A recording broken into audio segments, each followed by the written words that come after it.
Kasus COVID-19 di Indonesia terus menurun pada awal September ini. Jumlahnya bahkan terlihat jauh jika dibandingkan pada Juli lalu saat terjadi lonjakan kasus COVID-19 yang membuat keterisian tempat tidur bagi pasien COVID-19 di sejumlah rumah sakit penuh. Berdasarkan data dari laman covid19.go.id, data kasus harian COVID-19 di Indonesia pada 1 September 2021 sebanyak 10.337 kasus. Lalu menurun menjadi 8.955 kasus pada 2 September. Pada 3 September ada 7.797 kasus. Dan menurun lagi pada 4 September menjadi 6.727 kasus. Jumlah ini jauh berkurang jika dibandingkan pada 15 Juli lalu saat terjadi rekor harian kasus COVID-19 yang mencapai 56.757 kasus.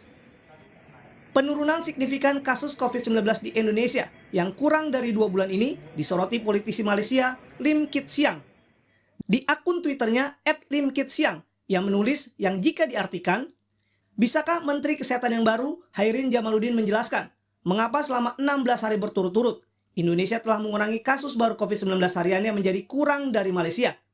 Bahkan kurang dari setengah seperti kemarin, 8.955 kasus dibandingkan 20.988 kasus Malaysia.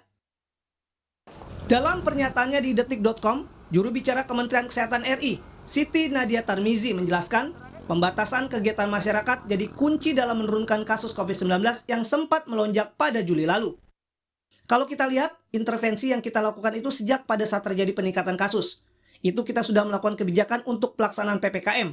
Jadi mulai 3 Juli, PPKM emergensi yang kita lakukan. Dan terus kita lakukan sampai saat ini dengan melakukan evaluasi per minggunya.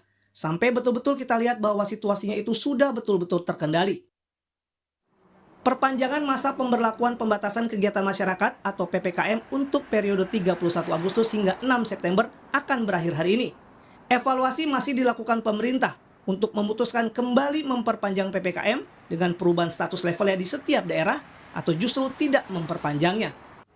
Namun merujuk dari data yang ada, pembatasan aktivitas terbukti jadi salah satu langkah ampuh untuk menurunkan kasus COVID-19 di tanah air. Hal ini terlihat dari turunnya angka kasus COVID-19 seiring dengan diterapkannya PPKM. Mencegah penyebaran COVID-19, selain membatasi aktivitas, juga mesti dibarengi dengan patuh terhadap protokol kesehatan. Di antaranya memakai masker dan menjaga jarak demi menghindari kerumunan, serta mengikuti vaksinasi COVID-19. Kembali kami ingatkan kita semua untuk tetap waspada, tidak boleh lengah sedikit pun agar protokol kesehatan terus bisa terlaksana. Dengan disiplin dalam menetapkan protokol kesehatan 5M dan mengikuti vaksinasi menjadi kunci bagi keberhasilan dalam mengendalikan pandemi. Di tengah penurunan kasus COVID-19 saat ini di tanah air, kewaspadaan mesti tetap kita jaga agar jangan sampai lonjakan kasus COVID-19 kembali terjadi. Tim Liputan, Kompas TV.